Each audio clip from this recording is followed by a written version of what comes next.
A lot of people always want to get more insight and more info into some of the mob guys that were around at the time. Can I name some of them and you just tell me either, a brief story about them or a good memory about them? Damn, John, you coming with the questions today. You do stuff I'll be trying to stay away from. The Hey, that's the mob point. I Piru. just give you what they want to hear. Got you. All right, throw me names. I ain't gonna throw them up so I can. They ever confront me about it, be like, John asked me. I asked the question. Okay, what about Neckbone? Neckbone. Okay. Everybody know. I done told y'all me and Neckbone had an altercation where I arrested him before with a pocket full of cocaine in his pockets, and the strongest man I ever met ran into on the streets as a cop. I was on Neckbone choking him, and Neckbone was doing push-ups with me. Like, get off me, nigga. And I'm 230 to 260 then. I don't remember. With police gear on me. Neckbone was that strong, like, throwing me off. Neckbone, quiet, low-key. He hooked up with Rage during that era. He was doing some management, signed some group. I forget the name of the group, a female group that he had that he found. Um, Neckbone was trying. Neckbone was strong, solid, quiet brother. I'm gonna be honest. I still like Neckbone. Got a lot of respect for Neckbone, even though I haven't talked to him in a while. I heard he's on IG and he responded to people on IG, and I respect that about Neckbone.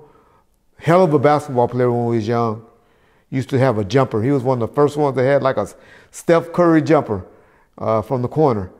Or maybe a PJ Tucker. PJ Tucker likes shooting them from the corner. But I remember that about Neckbone. He's about 2-3 years older than me. So that'd make him about 58 age range. Solid brother. Okay. What about Bountry? Bountry. Bountry grew up 2 doors down from my grandmother. That's James and Timmy Rule's middle brother. James the oldest, Timmy the baby brother. They have 2 sisters. Quiet, low-key. The type that liked taking them from the shoulder. He was good to be around Suge in nightclubs and stuff like that.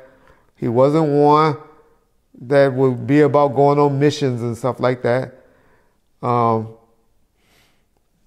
if you with him and some stuff go down, matter of fact, I know you about to do a good interview with 6'8" coming up. It might be airing around this time or later. Ask 6'8" what type of dude Bountry was. He got a great story about Bountry. And Bountry was the closest to Suge as far as the homeboys. And even me on some things. On street stuff and maybe, what they about to do here and there. Suge and I had a different type of relationship, and him and Bountry had a different type of relationship. But him and Bountry I would consider Bountry his closest friend. He was there before I was. I'm not saying he knew Suge before I did, because he didn't. He didn't have the history that me and Suge didn't, because me and Suge went to all the same schools, and so we played football together and stuff like that. But once he came around in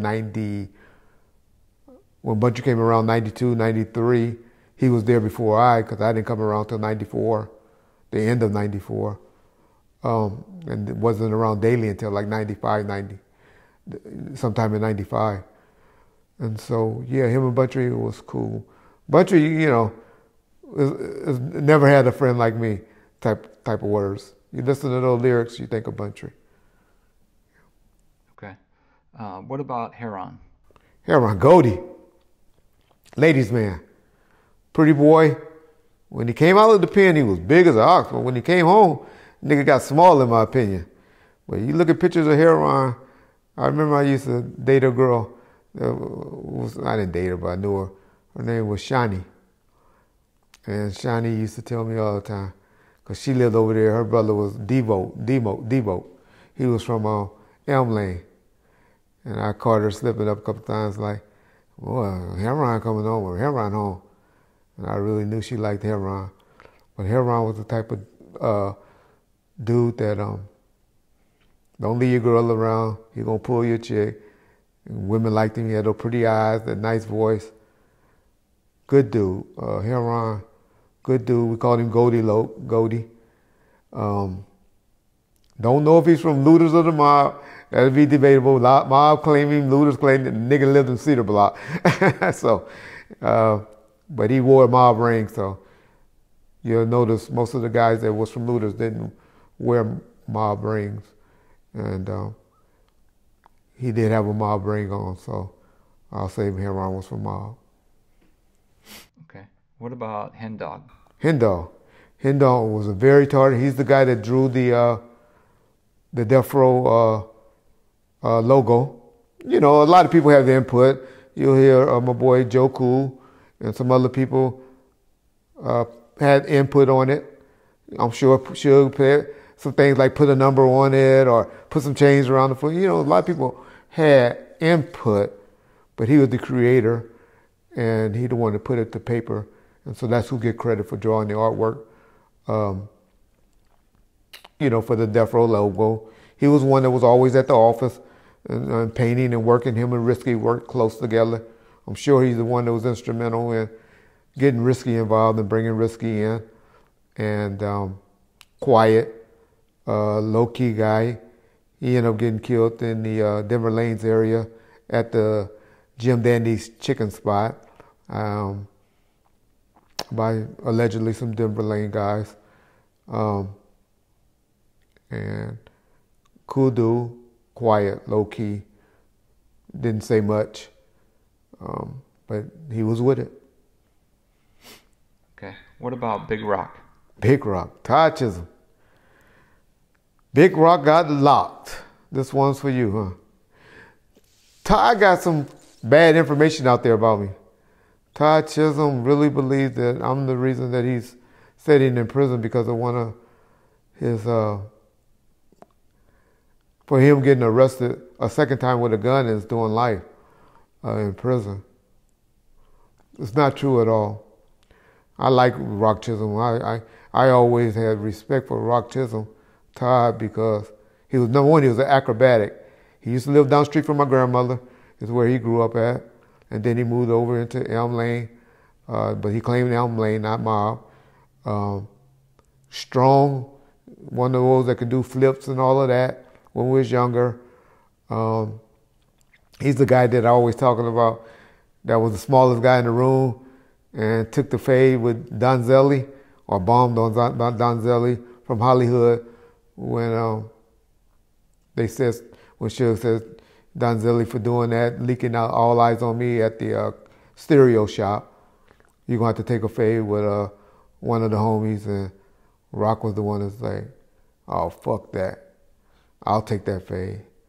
Rock also is the one that, when I came around and told people, and Suge put it out there that, you know, they were planning on kidnapping him and holding him for hostage or extorting for money, he was the one that said, that information you're getting from Reg or Reg Sr., whoever Suge put it on, I heard that too. And so it's true. But you ain't got to worry, homie. Ain't nobody talking about doing anything to you anymore. And so Todd was also the one that my father almost got fired or got in trouble for because they was up at Luthers Park. And my dad was like, man, this going to be heated because the Elm Lane and the Mob was heated at each other behind something. Forget what it was behind, don't know. Don't remember. And Reggie took them at the park. They was all at the park about to go at it, had bats and whatever. That's one thing about the Bloods or the Pirus back in their day. They didn't do too much shooting of each other. This is something new, something late that's been going on since the Bountry time, when the looters and the mob started going at each other. Reggie was like, you know what? You two take a fade. Y'all fight, you two. And they all was up there. It was James and Rod, to be honest, Todd, that was going to be the two to fight. Never told who the other person was. But it was James and Todd. Rock and James, or Mob and Rock. I'll say that. And one of the cops that was there, that we got on the radio once they started the fight. And the whole troop started coming and stuff like that. And Reggie was like, hey, wait a minute, hold up. I got this. I'm talking about Reggie Sr. And once the superiors found about it, was this little that used to work park and recreation that called and told Reggie Sr. is the one out here doing that. And so needless to say, upper management wasn't happy about it, but his justification was like, hey, I'd rather for these niggas to fight and it to get worked out here than for it to be a war in the streets. And so, but yeah, that's Todd. Okay, what about Lip Dog? Lip Dog. Lip Dog, I didn't know much about, had much dealings with Lip Dog when he was younger, because Lip Dog went to jail early. He was like 13, 14 years old when he went to jail. Him and the best basketball player in the mob Ludus Park area. His name was Glenn Christmas. I forget what they called Glenn. I always knew him as Glenn Christmas. I think they got a name for Big Al. Big Al. Best basketball player that would have came out. Would have been in the league. Would have been one of the first ones that made it to the league from our neighborhood. But they got stupid. They killed the gardener. Tried to rob the gardener and kill him. So they went to jail as a young when they were like 13, 14 years old. And went to jail for that. And so when they came home, we had what they called the youth authority. They didn't go to the pen. They went to YA. And so they came home when they was like 22, 23, 24, something like that. And so Lip Dog came around and so he came back around. And Lip Dog must have got in some trouble in like 93, 94, 95, because when I came around, Lip Dog wasn't around. So he went back to jail for something. I think he got caught off in that Denver connection. Anybody know about the Denver, Colorado connection when a bunch of guys from the neighborhood went to the feds? I think, that's what happened with Lip. Yeah. And so Lip went in on that case. And then he came home in like 98 or 99. Gave him a job back working up there at the company when he came home. It was him, Trey, Bountry, and CJ. Those was the four that got hired in like 99, 2000. And I gave them each a region to run on the promotion with the street teams. Their job was just to control those four. They broke down the areas and controlled the street teams, call and make sure they were doing what they were supposed to be doing on the 2000 for gangs. The 2000, Chronic 2000, and the 2 gangs for radio and DVD advertisement and promotion. So that's when Lip Dog came back around. He got fired. He was the one that was stealing CDs from upstairs, him and Shig's assistant Cedric. I caught them stealing CDs and taking it up to the swap meet and selling them. Lip Dog, that's why. Y'all always hear me speak a little negative on Lip Dog. That's the reason why. Number one, I didn't have a major relationship with Lip like I did. I wasn't in the sandbox with Lip like I was with most of the other ones. And because he was just always scandalous. And I know he did some snitching, playing both sides between the dudes to get some of the homies hurt later on. I don't have no respect for Lip Dog. I don't like Lip Dog, to be honest. He probably don't like me and give a fuck. Okay, what you gonna do? But one thing I say about Lip Dog and give him credit for is he's a rider. He ain't no punk. And the one thing that I believe that's him on IG, y'all. A lot of people been hitting me up about that. I believe that's his Instagram page, trying to steal stuff, little T-shirts and stuff like that he has. So y'all can go check out his IG. Y'all want to buy something? Yeah, I support that.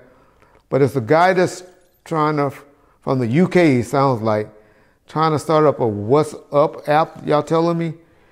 A group chat or something like that. Definitely is not Lip Dog.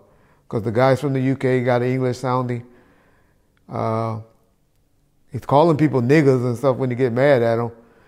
And he sounds like a white man, so you definitely don't appreciate that. But more importantly, I don't think Lil Dogg would get down like that. And he's saying that he was out and doing stuff with Tupac. Lil Dogg was in custody when Tupac was around us. Lil Dogg has never been around Tupac while he was signed to death row. Can't say what he did, doing above the rim time and all that, because I don't know the dates of when they went in custody and stuff like that. But Pac wasn't around any of the homies like that. Maybe Snoop Dogg and them, the industry guys, but not the homies until November of 1995, until he passed away, September 1996. So any of the homies trying to say they were hanging out with Pac prior to then, they lying. Okay, what about Trevon? Trevon Lane, a guy that takes a lot of things that I say personally. I look at Trevon like a little cousin. I ain't gonna say a brother, not that close, but like a little cousin.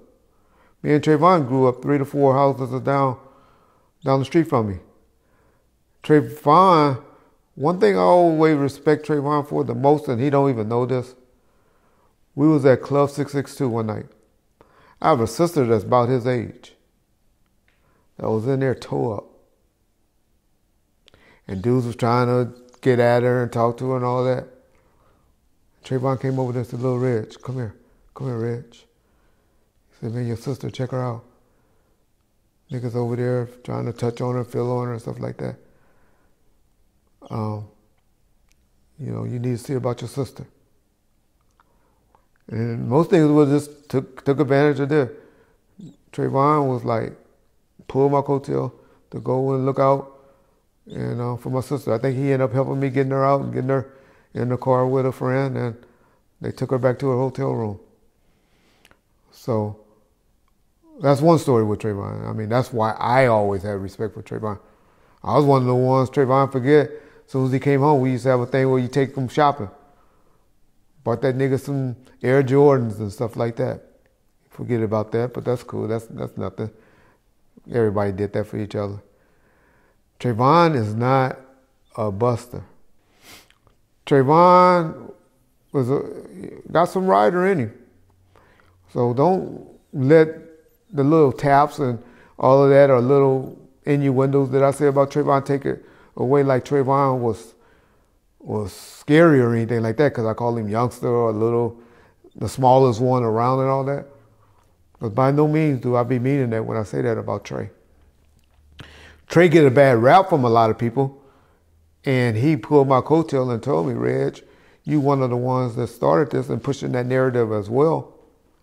When I used to say way at the beginning that Trey whispered in Pac's ear. We all thought that. We all heard that from Frank lying ass. And that's when he said, "Reg, I didn't whisper in his ear. I went over there and started talking to my big homies and telling my big homies who that was." And Pac took off. I honestly believe that, because Trey wouldn't have went whispering nothing like that to Pac with his big homies standing around, which we know were in earshot and close.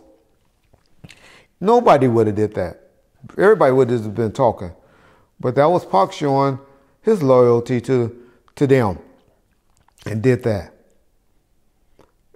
And so I wish Trevon, that's the only reason, and Trey's smart. He know the only reason I throw little jabs at him, because I'm trying to get him to talk. But Trey is, he's a different dude. He's not for this. He's one of those old school dudes, I guess. That's not for all of this cameras and stuff like that, and YouTube. And I mean, Trevon had $30,000, $50,000 offered to him to do stories and to do shows. I know. That show that I was on with Stephanie Fredericks and Ben Crump, they were gonna play his music in the movie and give him, I think they stopped at 30, He told him 50 because he thought that was a crazy number just to get him to leave him alone. And so we can't say Trevon's here about money or anything because he could have definitely did that. Who wouldn't have done that? Think about it. Who wouldn't have? Even if it would have just helped launch his music career. That's all I was pushing it. Trey, man, these people willing to put this in. And he was like, no, Reg, I don't want to do it. And so Trey gets a bad rap with us out there for those that believe it. But Trey loved Pac. Trey got Pac tatted on him. There's little things that Trey did that we all have done that we would be like, ah, nigga, you know. But, you know, Trey was there. Trey's a writer. Trey's Trey. He didn't grow up with us. Most of us didn't know him in the growing up. I knew him because I used to go swim down at his grandpa's swimming pool, which was one of the only, there was 2 swimming pools on our street other than Luther's Park. And then there was 2 on our street that I know of that had swimming pools. And that's why I laughed when Keepy D talked about he was over Shug's house swimming at a swimming pool. Shug ain't had no swimming pool at this house growing up, so. But people just say shit. But yeah, that's Trey solid. Trey just, I'm just disappointed because as close as we all were, if I call and ask Trey to do anything, I feel he should have did it by now. And vice versa, if I was in a position to help him with anything, I should do it for him. And so that's the only reason I ever come off a little bitter with Trey. But Trey and I got a lot of good history together, and Trey was there from the time he got out of custody, sometime in early '96, until the end. So yeah, that's Trey. Okay. What about Bob Gotti? Bob Gotti, that's my nigga. Still to this day, that's my son, godfather.